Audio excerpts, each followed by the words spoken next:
Today we're going to be comparing two budget devices. One of them is the older budget flagship that is the S22 Plus from Samsung, and the other is the iPhone 17e from Apple. The Samsung 22 Plus is one of the most interesting phones in my personal opinion to get in the current year because it's very good. It's a pretty good device whenever you want to game and do some productive activities on.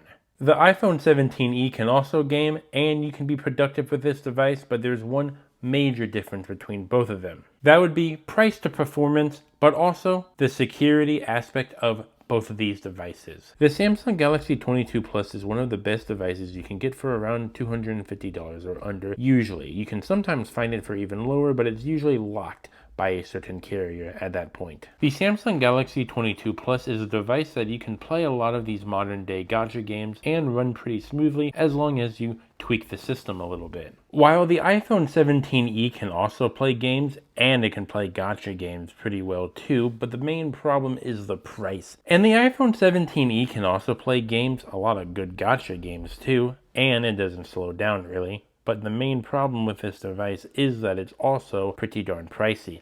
It's right around $599 even for the base model, and that's pretty darn expensive if you ask me. I do love the Samsung Galaxy 22 Plus, and I'm glad I did buy this device recently, but let's stop glazing it real quickly. The iPhone 17e has a long life ahead of itself even after the updates, but we're still planning on getting updates for it at least for the next 4 years. This device will also get at least 5 years of security updates, but as we know, as long as the phone is popular, the device will definitely be getting security updates for a very long time. I don't think the Samsung Galaxy 22 Plus is going to get any more security updates, let alone major UI updates from Samsung.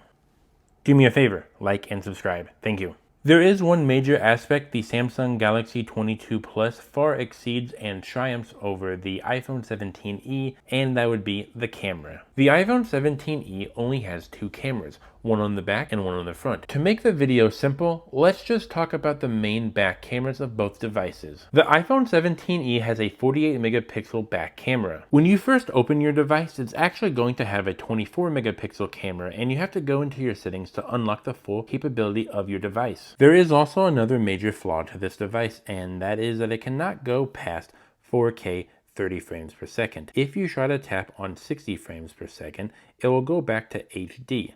So that's pretty annoying. While this device has 4K at 60 frames per second, it also has 8K at 24 frames per second, just to give you more options. Even though 8K at 24 frames per second is an option, I would stick to 4K at 60 frames per second only because this device does have pretty low storage compared to the iPhone 17e. The device that I'm currently holding has 128 gigabytes of storage, while the maximum this can go, I believe, is 256 gigabytes, while the iPhone 17e starts out at 256 gigabytes but can go upwards of 512 gigabytes. Something cool about both devices is that even though this one is older and this one is newer, they both have 8 gigabytes of RAM.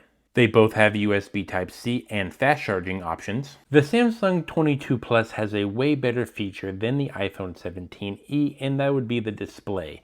This has pretty darn small bezels if you ask me, and the phone is a little bit bigger than the iPhone 17e, which also has pretty darn big bezels if you actually see what I'm seeing. I mean, look at the difference. It's pretty darn crazy if you ask me. The iPhone 17e has MagSafe capabilities, but that's not really relevant to the video, so I'm just going to move past that. I would personally go for the Samsung 22 Plus because it's just a lot better in most use cases, but if you're worried about security, then of course the iPhone 17e will have the better long-lasting life because of the updates that this device will get. But if you really do ask me, if you're balling on a budget, then the Samsung 22 Plus is definitely your friend. I want to know your guys' opinion on which phone is better to get in the year of 2026, so please leave a comment down below so I can read it, and if you did not like this video, well then I'm going to go tell your mother. Thank you.